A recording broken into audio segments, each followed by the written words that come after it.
Hi, everyone. It's Mary Ellen Griffin, the principal here at George Miller. I hope that you're doing very well. Ms. Leahy and I want to speak with you now about our phase 2 reopening plan that we've had in the works, and it's finalized, and we want to share all the details with you right now. Hello, parents. It's Katie Leahy. Nice to see you again. We're really excited to share this new plan with all of you.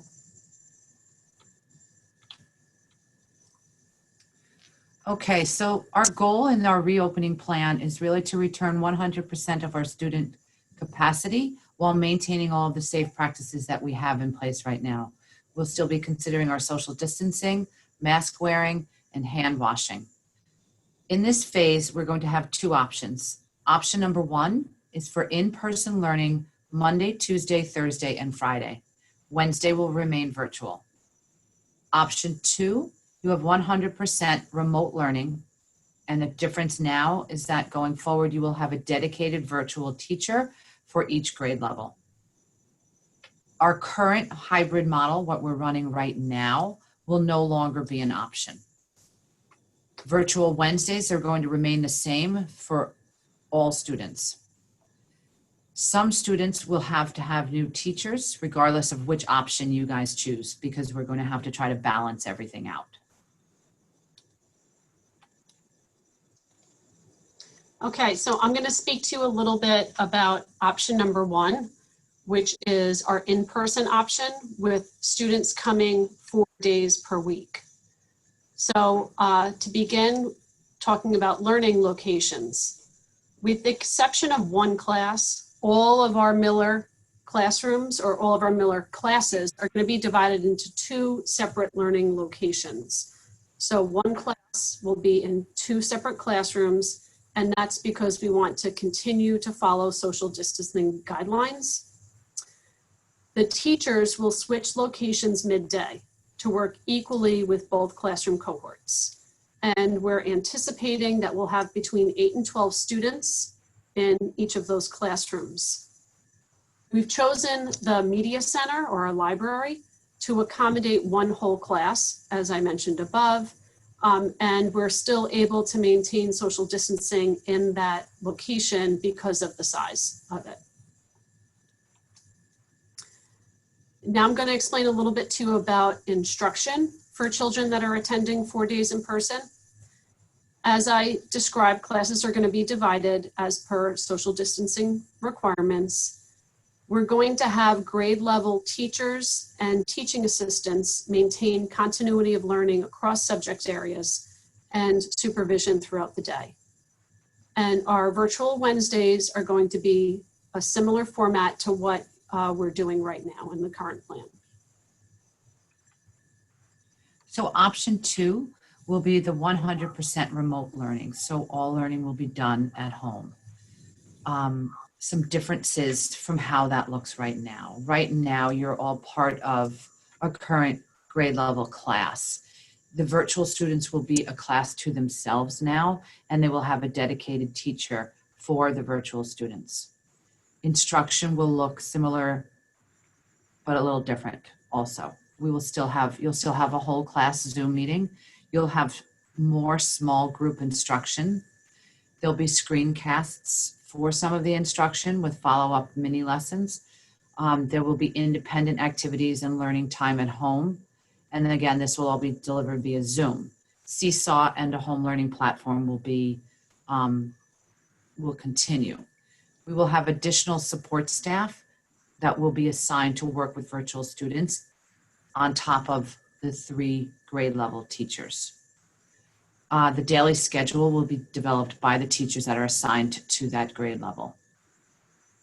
Unlike other districts, the students are not going to be expected to sit on a Zoom from 9 in the morning until 3:30 in the afternoon. We just don't think that that is a very healthy option for anybody. So there will be more Zoom classes throughout a day, but just not a continuous 6 hours expectation. And then again, the virtual Wednesdays will be similar in the format that they currently are. Okay, so with this change, we also have to look at our procedures for arrival and dismissal, and those are going to change a bit as well. So students that are going to take the bus are going to continue to arrive to our building between 8:45 and 9:05, but they'll be going directly to their classroom at that time. We're not adding any additional buses to the routes. Parent drop-off is going to be staggered by grade level. And if you have children in multiple grades at Miller, you're going to arrive at the last drop-off period. Those specific schedules are being developed, and we'll get them to you before phase 2 begins. And we do have a survey for you to complete at the end of this presentation. Please make sure that you answer all questions, especially the one asking about how your child will get to and from school. In regards to dismissal, that's going to look a little different as well. We're going to need to begin our dismissal procedures earlier. And so the students that are going to be picked up by a car, that time period is going to be between 3 and 3:30. There'll be a 10-minute increment for each grade level. And the reason why this is taking longer is because we're going to have double the amount of students in the building, and we want to continue to maintain safe practices with our children. So similar to arrival in the morning, parents are going to pull in the bus driveway, and they're going to remain in their car, and we're going to bring your child out to you. So we're not going to have dismissal on the front lawn anymore for those children. It will be similar to our morning arrival procedures.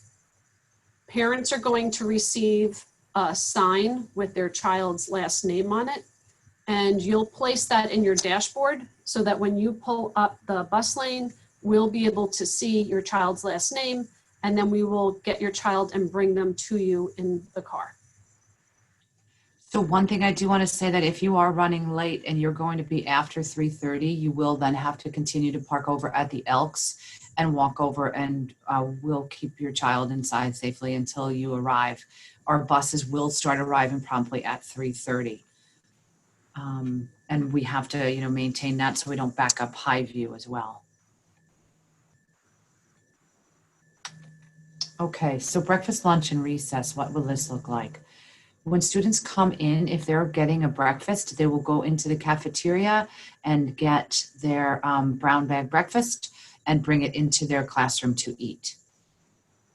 Lunch and recess. So we're going to have one monitor assigned to each class. The students will eat in the cafeteria. We don't have to use those as classrooms. Socially distant with their entire class. So while we'll have them in 2 separate locations during the day, we have enough space in the cafeteria to keep the class together and socially distant at the same time. Recess will be outside with the entire class scheduled in one of 3 locations. They'll have blacktop, field, or the playground time. We'll be beginning to use the playgrounds again. And then masks will continue to be required when outside. And we do have our mask-free zones that will continue as well.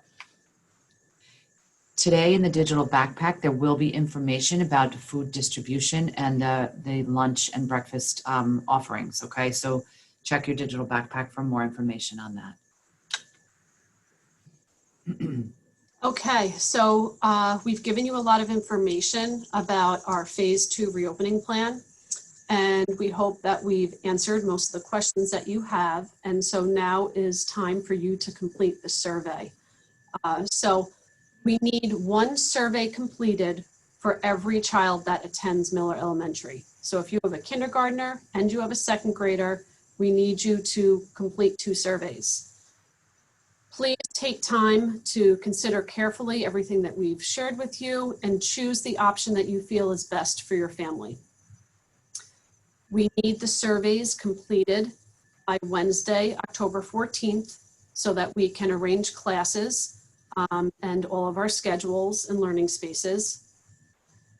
Something that's very important is that once you've submitted your decision, that decision is firm until January. Our target dates for phase 2 is that on October 26th, we'll welcome back 100% of our kindergarten students that are going to choose the in-person learning option. And the following week on November 2nd, we will welcome back our first and second graders.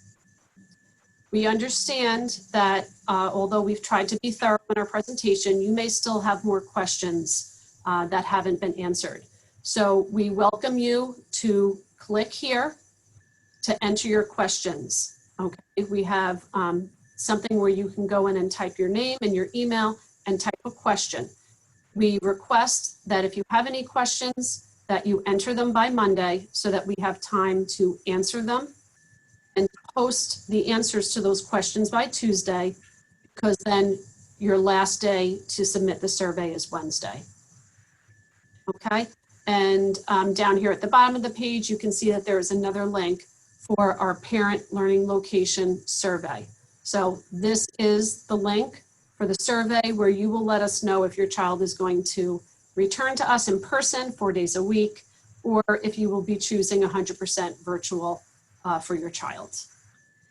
And we're going to share this presentation with you with the audio, and I will also put a link to the slides within my K2 alert today. So that way you have the live links to be able to go into the survey and the Google form for your questions, okay? We're very excited about this. I think it's gonna be great for everybody involved. Just some other details about some other events. So on Tuesday, October 13th, we will have a Meet the Teacher night from 6 to 8 p.m. It will be virtual. We're going to do a different format this year. Instead of just meeting with your individual classroom teacher, we're going to do it grade level. The reasoning for this is because in our new phase 2, your child's classroom teacher may change. So we want you to be able to see and meet all of the teachers on that grade level in case your child's class does change. What will happen is that I will put out the schedule and you will have the time. On the Miller homepage, right under at the top of the principal's letter, there will be a link that says Meet the Teacher Night. At your assigned time, you will click into that link, and it's a Zoom meeting similar to the way the board meetings are presented. So the teachers will all be live presenting to you. You do not have an opportunity to interact with them, unfortunately, because it'll be such a large forum with 100+ families invited. So if you do have questions for your teacher about the current classroom and what's happening within the class, please email them prior to Tuesday, so that way they can answer some of those questions for you ahead of time. And again, that schedule for Tuesday night will be sent today in the K2 alert as well. Lots of information coming today. We have scheduled another virtual pickup day for Wednesday, October 14th. That schedule will also be in the digital backpack today. And as I mentioned before, the food service information regarding the new lunch program, it will be in the digital backpack, and lots of PTA information. So if you haven't joined the PTA yet, please do so, because they're a fabulous organization. And we look forward to hearing your questions and to seeing you all, okay? Be well, enjoy the long weekend, and take care. Thanks. Thank you, everyone.